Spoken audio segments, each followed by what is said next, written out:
నమస్తే, welcome to Aadan. నమస్తే చలసాని గారు. నమస్కారం. చలసాని గారు, మనం ఎన్నికలకు ముందు కూర్చున్నాం ఇదే స్టూడియోలో 9వ తారీఖున. ఫైనల్ విశ్లేషణ, ఎన్నికలకు ముందు ఫైనల్ విశ్లేషణ అని చెప్పేసి మీరు ఇచ్చారు. సో ఇప్పటికీ నాకు గుర్తుంది ఆ వీడియోలో మీరు ఏం చెప్పారు. 100 నుంచి 105 వరకు కూటమికి వచ్చేటువంటి అవకాశం చాలా స్పష్టంగా కనిపిస్తోంది. ఇంకా ఈ 2 రోజుల పరిస్థితులు మారి పూర్తి స్థాయిలో ప్రజలు కనుక ఇంకా కూటమి వైపు ర్యాలీ అయినట్లయితే, సక్సెస్ అయినట్లయితే దాదాపు 120-125 వరకు వచ్చేటటువంటి అవకాశం ఉన్నట్లయితే ఆ రోజు మీ విశ్లేషణ చెప్పేశారు. సో చాలామంది ప్రజలు కూడా దాన్ని వీడియోని చూశారు, బాగా ఆదరించారు. సో మరి ఇప్పుడు ఎలక్షన్ తర్వాత ఇన్ని రోజులకు మనం కూర్చున్నాం.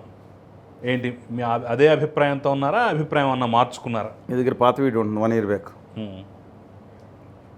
ఉత్తర భారతీయ జనతా పార్టీ లేనప్పుడు సిపిఐ వామపక్షాలు తెలుగుదేశం జనసేన అయితే 120 స్థానాల వరకు నెగ్గే అవకాశం ఉందనుకున్నాం. 130 వరకు. అవును. తర్వాత ఆంధ్రప్రదేశ్ ద్రోహం చేసిన మోడీ గారితో కలవడం జరిగింది. సరే, it has come down. 90 seats రావచ్చు, 100 రావచ్చు. బిఫోర్ ఎలక్షన్స్ ఏది ఉందో ఆ మాట నేను ఏది చెప్పానో నేను మాట మార్చుతాను.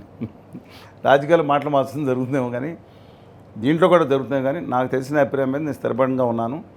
ఎన్నికల మధ్యలో ఈ ధనం బ్రహ్మాండంగా ప్లే చేసింది, లేదా పోల్ మేనేజ్మెంట్ ప్లే చేసింది, ఎక్కడో చోట బాగా ప్లే చేసి ఉండొచ్చు. కానీ ప్రజలు అప్పటికే 98% ఫిక్స్ అభిప్రాయానికి వచ్చేసారు.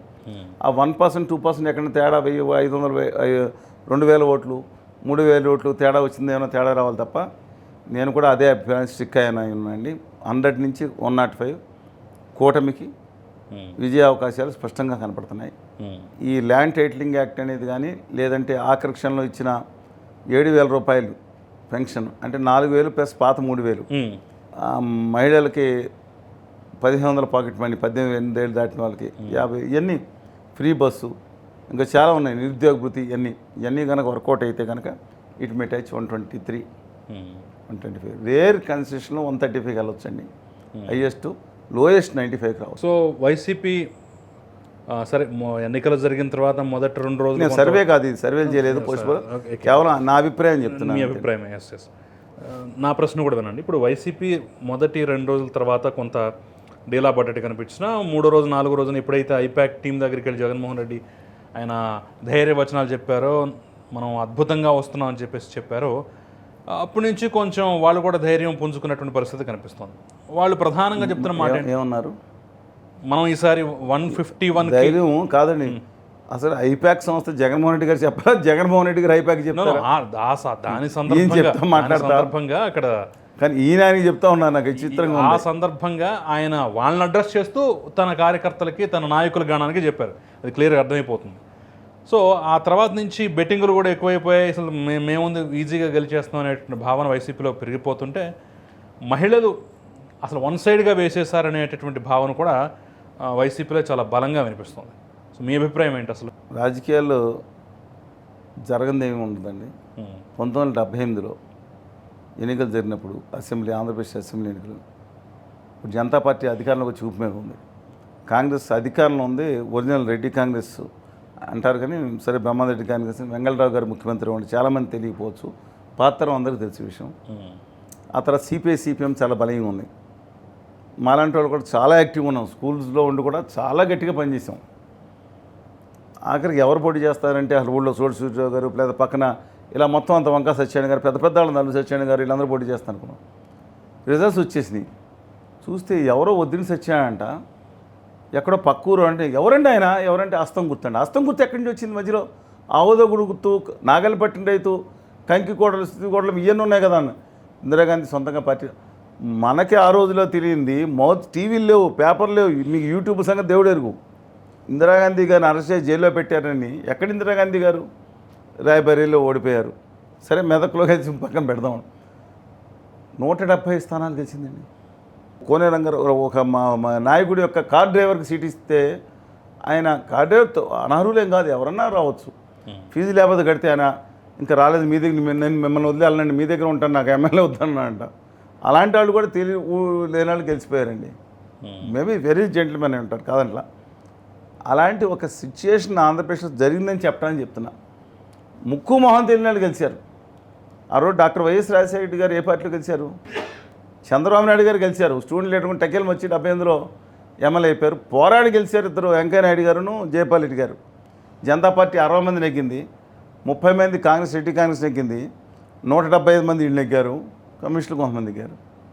ఇవాళ ఈ నేపథ్యం ఇవాళ అందుకని అద్భుతం జరిగితే తప్ప వైఎస్ఆర్ కాంగ్రెస్ పార్టీ రాష్ట్రంలో అధికారంలోకి వచ్చే ఛాన్సే లేదు. అన్ని దారులు మూసిపోయింది.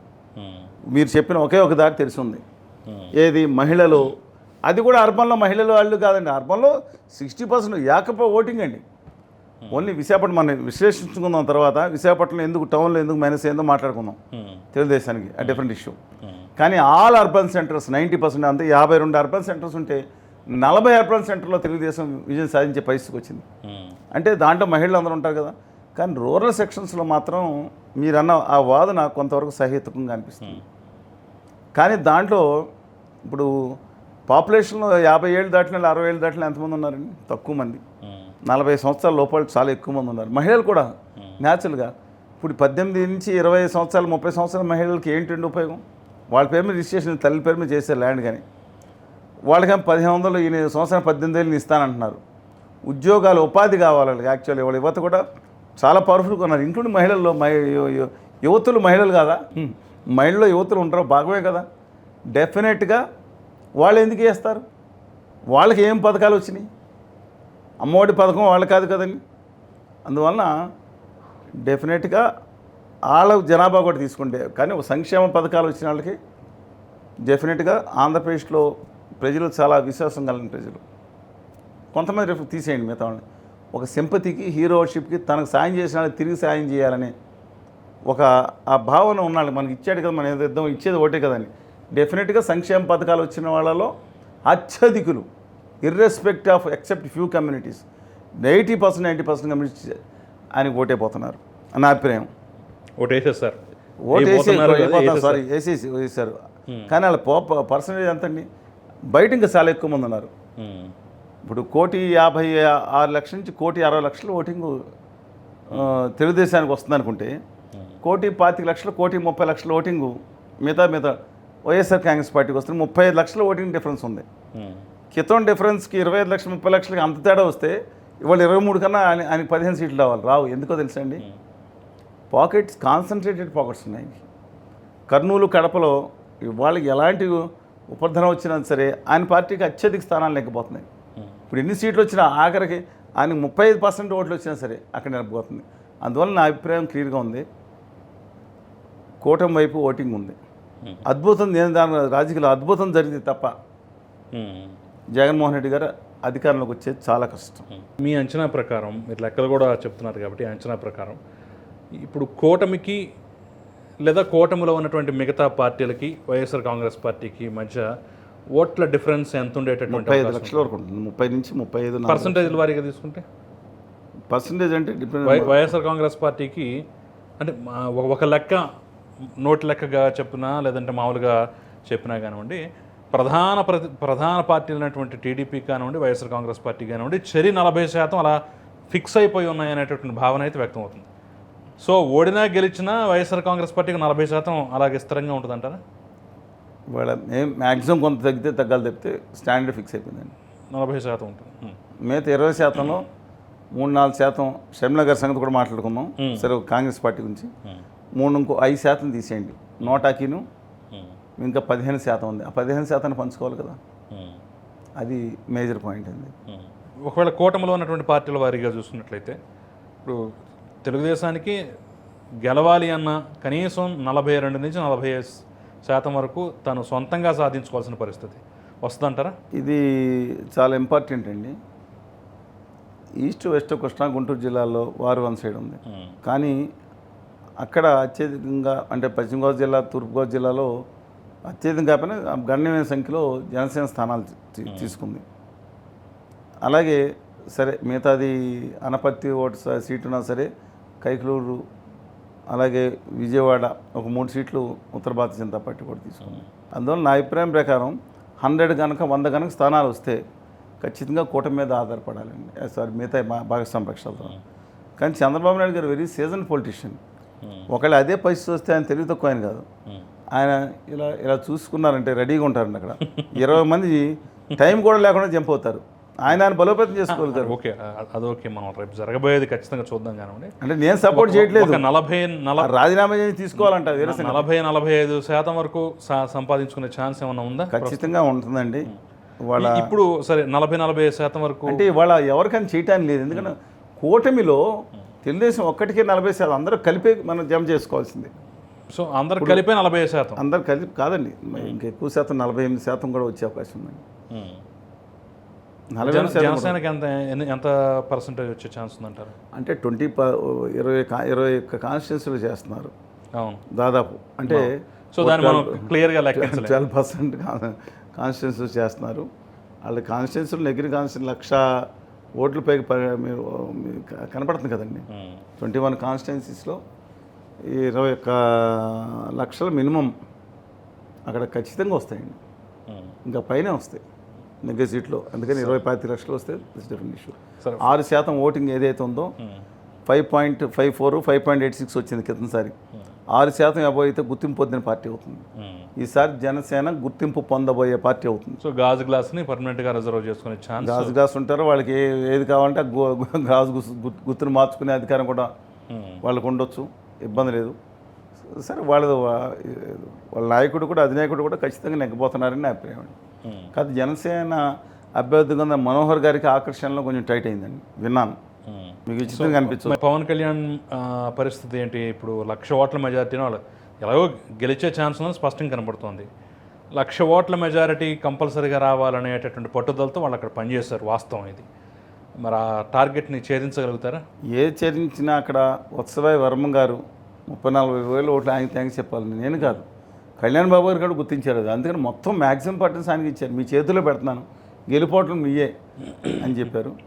ఆయన కూడా ఏదో డైలాగ్స్ వచ్చినాయి కానీ మామూలుగా మాట్లాడతాం, పేస్ట్ చేస్తారు. ఇప్పుడు నేను మాట్లాడతా కదండి, బహుశా మీ దగ్గర చేయలేదు, బహుశా అక్కర్లేదు. కొన్ని చోట్ల ఏం చేస్తారంటే చంద్రబాబు నాయుడు గారు శ్రీలంక అవుతుందన్నారు, ఏదండి 5,000 చొప్పున ఇస్తున్నారు కదా ఎవరికి వాలంటీర్లకు, 10,000 అలా చేశారు, లేదా ఇన్ని చేస్తే అవదా. కానీ చంద్రబాబు నాయుడు గారు చూడాల్సిన దార్శనికుడు ఆయన అభివృద్ధి మీద లేదా విజన్ మీద దృష్టి పెట్టాల్సిన మనిషి ఇది కాదు కదా. ఆయనకి హైదరాబాద్, సైబరాబాద్ సిటీ కానీ మిగతా కానీ డెవలప్ చేసిన అనుభవం ఉంది కదా మాట్లాడితే, ఇది కట్ చేసి ఒకటే పెడతారు ఒక్కొక్క పార్టీ విచిత్రంగా. అందుకని సరే, coming back to the point, ఆయన మాత్రం నా అభిప్రాయం ప్రకారం కళ్యాణ్ బాబు గారు ఒక 10 రోజులు ముందు టఫ్ కాంపిటీషన్ ఎదుర్కొన్నారండి. జనం 1,00,000 ఓట్లు అనేది వదిలేసేయండి, కానీ ఈజ్ ఏబుల్ టు రీగెయిన్. అందరూ కలిసిపెట్టుగా చేసుకున్నారు. ఓటర్స్ తెలుగుదేశంతో బీసీ ఓటర్లు కూడా కొన్ని ట్రాన్స్ఫర్ చేయించుకున్నారు. వాళ్ళందరూ దాదాపు 90%, 10% మనం ఏం చేయలేదు కదా, 90% ఖచ్చితంగా పనిచేశారు. ఓట్లకి డబ్బులు కూడా వాళ్ళు ఇచ్చారు, కళ్యాణ్ బాబు గారు కూడా ఇచ్చారు అనేది వినపడుతుంది. ఇప్పుడు నేను ఆథెంటికేషన్ తీసుకొస్తాను, వాళ్ళు ఇచ్చారు వీళ్ళు ఇచ్చారని విన్నాను, చాలామంది చెప్పారు. కానీ తక్కువ కూడా కాదండి, 1,500 ఇచ్చారట, నాకు తెలియదు. నేను ఇంకో అవసరమైన దగ్గర తగ్గిన దగ్గర ఇంకో 500 కూడా ఇచ్చారంట, లోకల్గా వేసుకుని. అభిమానులు ఉంటారు కదా, వాళ్ళకి ఇచ్చింది తీసుకుని మళ్ళీ నేను 500 ఇస్తా అని చెప్పి ఇచ్చారంట. వంగా గీత మరి ఆవిడ ప్రచారం 2,500 రూపాయల వరకు ఇచ్చారు. ఆవిడ కన్నీళ్లు గార్చడం ఏమేమి పని చేయమంటారా? ఈయన జనం కాకపోవచ్చు, అనుకోకపోవచ్చు, కానీ సీఎం క్యాండిడేట్ కింద వాళ్ళు చాలామంది భావిస్తున్నారు. ఇవాళ కాకపోయిన రేపైనా ఒక వర్గ నాయకుడి కింద భావిస్తున్నారు ఆయన. అందువలన నేను ఇప్పుడు అద్భుతం జరిగితే ఓడిపోవాలి, అది కూడా చెప్తున్నా, అద్భుతం జరగాలి. ఆయన ఓడిపోవాలంటే సామాన్యమైన విషయం కాదండి అది. అంటే ఎన్టీ రామారావు గారు ఓడిపోయారంటే ఆయన ఏం క్యాలిక్యులేషన్ లేకుండా వెళ్ళారు. అందుకని ఈసారి కనుక ఓడిపోతే ఆయన రాజకీయ చరిత్ర అయిపోతుంది. కానీ ఓడిపోయే అవకాశాలు అయితే లేవు. అస్సలు మెజార్టీ మీద పందాలు వేస్తున్నారు. పందాలు వేయకూడదు, కానీ కనీసం 20,000 నుంచి మెజార్టీలు మొదలవుతున్నాయి. అందువలన కానీ అందులో రామ్ చరణ్ గారు వచ్చారు, వైష్ణవ్ తేజ్ గారు వచ్చారు, వరుణ్ తేజ గారు వచ్చారు, అల్లు అరవింద్ గారు వచ్చారు, సురేఖ్ గారు వచ్చారు. అందరూ వచ్చి ఆయన కోసం వీళ్ళందరికీ మీద కాకుండా జబర్దస్త్ టీం వచ్చింది.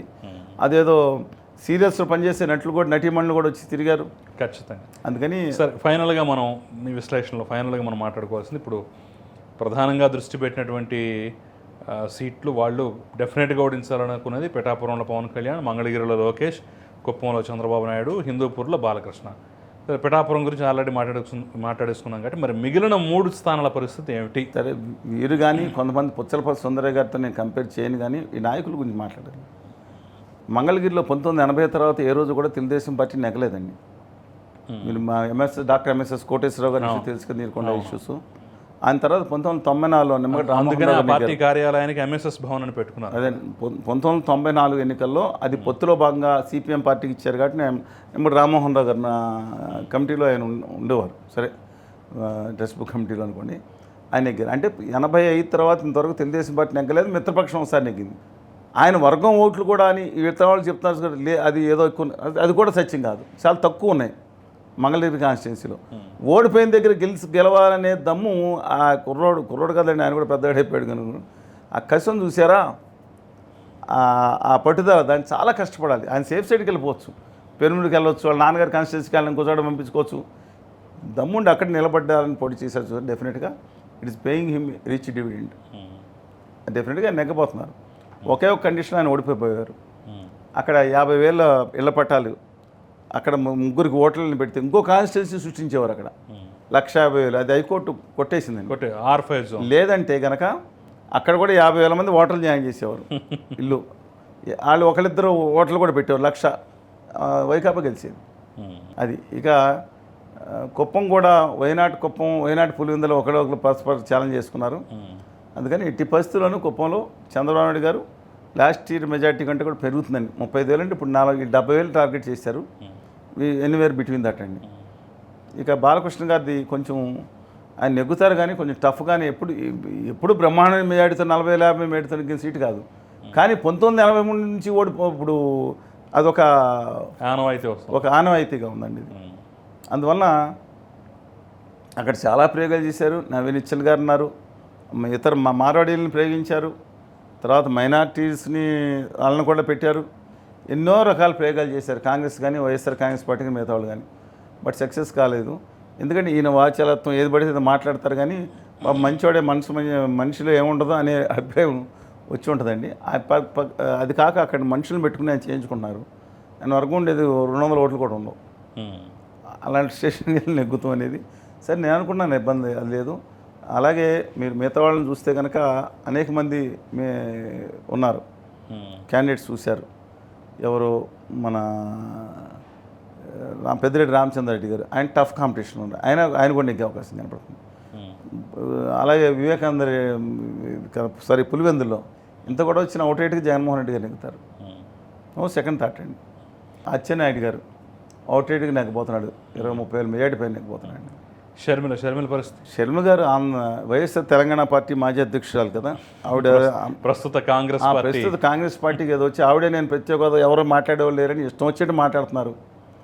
కానీ వాళ్ళ నాన్నగారు సంపాదించిన సొమ్ము మనం న్యాయ ప్రకారం సంపాదించిన సొమ్ము చాలా ఉందంట, దాంట్లో వాటా కోసం వచ్చినట్టున్నారు. లేకపోతే ఆవిడ ఇష్టం, ఆవిడ ఉద్యమం చేసుకోమనండి. నాకు తెలంగాణ ఆంధ్రప్రదేశ్ సంబంధం లేదనండి. 5 సార్లు అక్కడ చనిపోయిన ప్రత్యేక హోదా ఉద్యమం గురించి నేనే వచ్చానని చెప్పి మాట్లాడుతానండి ఆవిడ. సరే ఏదైనా అది పక్కన పెట్టినా సరే ఈ చరిత్రలో ఎక్కడన్నా ఏ రాష్ట్ర పార్టీ అధినేత కూడా మొత్తం 15 రోజులు, అంతకుముందు 7 రోజులు, 20 రోజులు పక్కన పడేసి తను పోటీ చేసిన నియోజకవర్గానికి కాన్సన్ట్రేషన్ చరిత్ర ఈ రాష్ట్ర రాజకీయాల్లో గత 75 ఏళ్ళ నుంచి పొరవేసి పెట్టింది వారేనండి. ఈ లాస్ట్ మంత్ 27కే కాడి పడేసి అంతకుముందు మళ్ళీ 5 రోజులు తిరిగారు. ఒక్కరోజు ఏమైనా వచ్చారేమో కానీ బయటికి 14-15 రోజులు పాటు కేవలం కాన్స్టిట్యున్సీలోనే ఉండిపోయారండి ఆవిడ. ఉండిపోయి మొత్తం వనరులన్నీ అక్కడ తరలించుకెళ్ళిపోయారంట. How far it is to మీరు క్యాండిడేట్స్ ఇంటర్వ్యూ చేయండి. 175 నియోజకవర్గాల్లో ఎంతమంది క్యాండిడేట్స్కి ఎంత సాయం చేశారు. ఒక పక్కన కర్ణాటక కాంగ్రెస్ డికే శివకుమార్ గారు అంటే అదొక కుబేరుడు, కాంగ్రెస్ పార్టీ కుబేరుడు ఆయన. రేవంత్ రెడ్డి గారు పక్కన మొత్తం ఎంత బార్డర్లో ఎంత కాన్స్టిట్యున్సీ ఉందని మొత్తం ఆంధ్రప్రదేశ్ తెలంగాణ 100 కిలోమీటర్లు. మరి వాళ్ళు ఇవాళ మీరు ఒక్క క్యాండిడేట్ని ఇచ్చాపురం నుంచి హిందూపురం ఒక కాంగ్రెస్ క్యాండిడేట్ని తీసుకుని వాళ్ళకి ఎంత సాయం చేశారు, ప్రత్యక్ష సాయం చేశారా, మిగతా మెటీరియల్ సాయం చేశారు, ఒక్కటే అడగండి. కడుపు చించుకుంటే కాళ్ళమే పడేటట్టు ఉందండి వాళ్ళ. అందుకని ఆవిడ మాత్రం కాన్సన్ట్రేషన్ చేశారు కడపలో. మొత్తం వైఎస్ఆర్ తెలంగాణ పార్టీ మా పాత టీం కూడా వచ్చిందండి గట్టిగా. అందుకని మళ్ళీ ఒకసారి చెప్తున్నా, మీరు క్యాండిడేట్స్ని కూడా అక్కడ 7 కాన్స్టిట్యున్సీల్లో ఇండియా కూటమిలో పోటీ చేసిన కాన్స్టిట్యున్సీలో పోటీ చేసిన అభ్యర్థులకు కూడా సాయం చేయలేదు గట్టిగా. మాలాంటి కాదండి చెప్తున్నాను. 75 కాదని ఒకప్పుడు డిపాజిట్ 20 రోజుల క్రితం డిపాజిట్ పోతుందని వచ్చితేనే ఆవిడ వెళ్ళారు అక్కడికి. ఇవాళ కష్టపడి డిపాజిట్, ఎందుకంటే తెలుగుదేశం పార్టీలో కూడా చాలా మారిందండి. తెలుగుదేశం పార్టీ నుంచి ఓట్లు ట్రాన్స్ఫర్ అయ్యి అని చెప్తున్నారు. అందువల్ల డెఫినెట్గా డిపాజిట్ అయితే తెచ్చుకుంటారని భావిస్తున్నాను.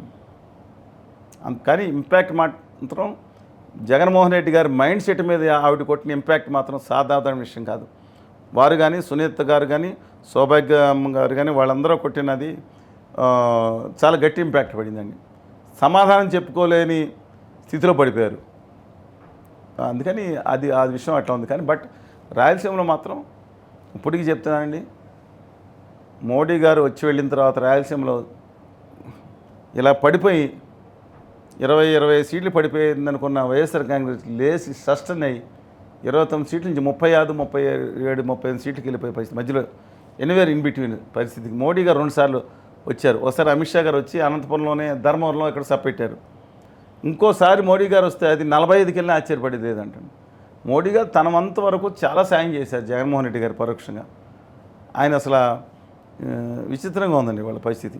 అందువలన నా అభిప్రాయం ప్రకారం రాయలసీమ జిల్లాలో 2 జిల్లాల్లో అయితే, కర్నూలు, కడపలో అయితే, అంటే కడపలో రెడ్డప్ప గారి మాధవరెడ్డి గారు 44%, వీడు 47% అంట అప్రాక్సిమేట్లీ. ఉజ్జాయింపుగా అంచనా అండి అది. అక్కడ ముస్లిమ్స్ కనుక ఒక్క 5% ఓట్లు ఇటేస్తే మాధవ్ గారు గెలిచిపోతారు. మీకు ఆశ్చర్యంగా ఆ పోటీలో లేరనుకున్న వారు శ్రీనివాస్ రెడ్డి గారు వాళ్ళ మిస్సెస్ అండి. వాళ్ళ పోటీలో నిలబడ్డారు అంజాద్ బాషా గారి మీద వ్యతిరేకతని. అలాగే పులివెందులో 1 ఓటు అన్నకే 1 ఓటు చెల్లికంట.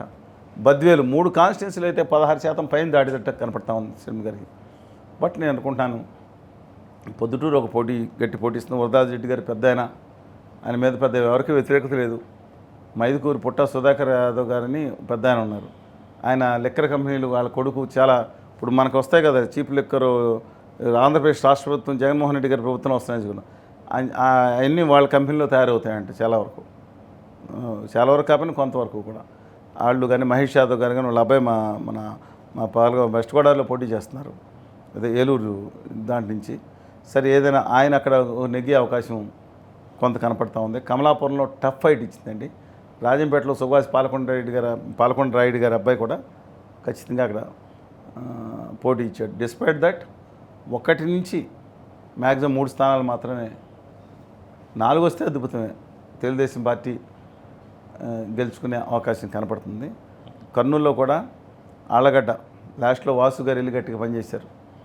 ఆళ్ళగడ్డ, శ్రీశైలం, బనగానపల్లి, కర్నూలు, ఎమ్మిగనూరు 5 సీట్లలో తెలుగుదేశం 1 సీటు తగ్గొచ్చేమో, 1 సీటు పెరగదేమో, కానీ 5 సీట్లు 4 అక్కడ వచ్చే అవకాశం ఉంది. ఈ 2 జిల్లాల్లోనే వైఎస్ఆర్ కాంగ్రెస్ పార్టీకి అత్యధిక స్థానాలు రాబోతున్నాయి. నాకు అనంతపురంలో మాత్రం మెజార్టీ స్థానాలు తెలుగుదేశం వచ్చే అవకాశం ఉంది. చిత్తూరు జిల్లాలో మాత్రం మొత్తం ఇవాళ అందరూ అనుకుంది ఎలక్షన్ తర్వాత మారింది ఏంటంటే చిత్తూరు జిల్లా అండి. గాజు కుస్తూ తిరుపతిలో పాగా వేసే అవకాశం అత్యధికంగా 90% కనపడుతుంది. అంటే రాయలసీమ నుంచి ఏదైతే ఆ రోజు ప్రజారాజ్యం పార్టీ నెగ్గిందో మళ్ళీ ఇంకో సీటు ఇవాళ జనసేన నెగ్గపోతుంది. ఆ రోజు ఆయన ఇండిపెండెంట్గా నెగ్గారు, ఇండిపెండెంట్ స్వతంత్రంగా పోటీ చేశారు. తర్వాత కుప్పం నెగ్గుతుంది, ఆకేపాటి అమర్నాథ్ రెడ్డి గారు పలమనేరు నెగ్గుతుంది, పీలేరు నెగ్గుతుంది. రోజా గారి మీద భానుప్రకాష్ గారు గాలి భానుప్రకాష్ గారు నెగ్గబోతున్నారు. శ్రీకాళహస్తి బొజ్జల గోపాలకృష్ణ గారు అబ్బాయి ఆయన నెగ్గబోతున్నారు. 6 స్థానాలు అయితే ఖచ్చితంగా వచ్చే అవకాశాలు కనపడుతున్నాయి. 7వ స్థానం కూడా, ఎందుకంటే గంగాధర్ నెల్లూరు కానీ లేదంటే పూతలపట్టు కానీ సచివేళ్ళు ఇండిపెండెంట్ అభ్యర్థి పోటీ చేశాడు. కొన్ని ఓట్లు వైకాపా తీరుస్తున్నారు అక్కడ. ఈ కాన్స్టిట్యున్సీలో ఒక కాన్స్టిట్యున్సీ నెగ్గే అవకాశం కనపడుతుంది. పీలేరు అయితే ఖచ్చితంగా కిషోర్ కుమార్ రెడ్డి గారని మన ఆంధ్రప్రదేశ్కి లాస్ట్ బాల్ ఆడతాన్ని ముంచేసి వెళ్ళిపోయిన కిరణ్ కుమార్ రెడ్డి గారి సోదరుడు ఆయన నిలబడతా ఉన్నారు. అందువల్ల ఈ ఎన్నికల్లో మార్పు ఏంటంటే, ఎన్నికల ముందు మనం మాట్లాడిన దానికి తర్వాత మాట్లాడిన దానికి 2 మార్పులు జరిగినాయి. కోస్తా జిల్లాలో 9 జిల్లాల్లో ఓన్లీ 1 డిస్ట్రిక్ట్లోనే వైకాపాకి మెజార్టీ సీట్లు వస్తాయని చెప్పాను నేను. అది విజయనగరం జిల్లా. విజయనగరం జిల్లాలో ఎలక్షన్స్ తిరిగాను. విజయనగరము, కురుపాము, బొబ్బిలి, వేసుకోవడం అన్నీ, సాలూరు, మొత్తం పార్టీ అన్ని నియోజకవర్గాలు తిరిగిన నేపథ్యంలో నాకు అప్పుడు కురుపాంలో మాత్రం పుష్ప శ్రీవాణి గారి టఫ్ అయ్యేటట్టు కనపడుతుంది. నేను ఉన్నానండి అక్కడ. కిషోర్ చంద్రదేవ్ గారు వాళ్ళ ప్యాలెస్ ఉంది అక్కడ, మధ్యాహ్నం అక్కడ కూర్చున్నాం. వారు మాత్రం సిపిఎం పార్టీకి మద్దతు ఇచ్చారు. ఈసారి అరకు అసెంబ్లీలో ఆ స్థానిక పార్లమెంట్లో సిపిఎం పార్టీకి గణనీయమైన సంఖ్యలో ఓట్లు రాబోతున్నాయి. చిన్న విషయం కాదండి. ఎందుకంటే ఇక్కడ నీతి నిజాయితీకి నిలబడింది వామపక్షాలు నిలబడ్డారు హోదా విభజన హామీల కోసం. సరే, ఈ నేపథ్యంలో మనం చూసుకుంటే మాత్రం విజయనగరంలో 6-7 స్థానాలు అన్నది కొంచెం తగ్గే అవకాశం కనపడుతుంది వైఎస్ఆర్ కాంగ్రెస్ పార్టీకి. చిత్తూరు జిల్లాలో తగ్గే అవకాశం మనం ఇంతకుముందు మాట్లాడింది ఎన్నికలు. అందుకని ప్రజలు 90% డబ్బులు ఉన్నాయి, కొన్ని చోట్ల ప్రభావం చూపిస్తుంది 2% వేరియేషన్ ఉన్న దగ్గర. అందుకని నాట్ మచ్ వేరియేషన్ అండి. నా అభిప్రాయం ప్రకారం ఎట్టి పరిస్థితుల్లోనూ కూటమి అధికారంలోకి వచ్చేది కనపడుతుంది అద్భుతం జరిగితే తప్ప. అద్భుతం జరుగుతుందో లేదో మనకేం తెలుస్తుంది. దానికి ఛాన్సెస్ తక్కువ ఉన్నాయి, రైట్. చాలా మైన్యూట్ ఛాన్సెస్ ఉన్నాయి, అంతే తప్ప ఇంకేం లేదు.